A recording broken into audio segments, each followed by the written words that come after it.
neighbor's garden and then we're gonna pick some fruits and vegetables. This is neighbor's garden.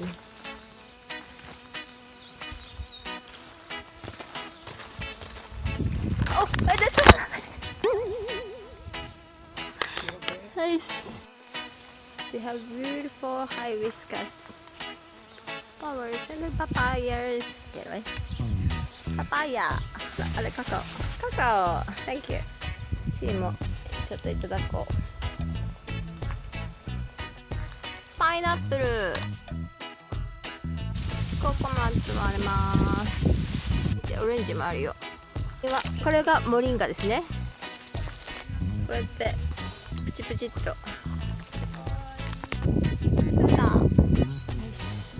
Today's video I want to show how to use this moringa and cook it. Moringa.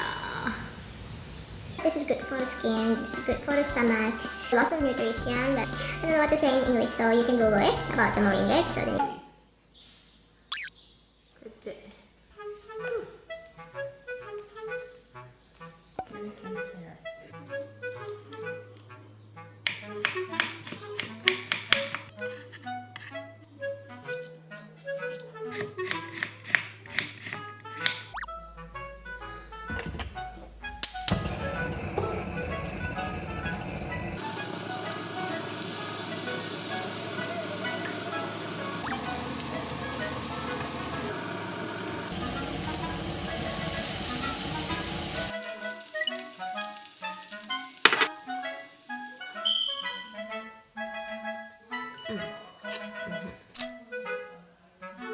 モリンガいただきます。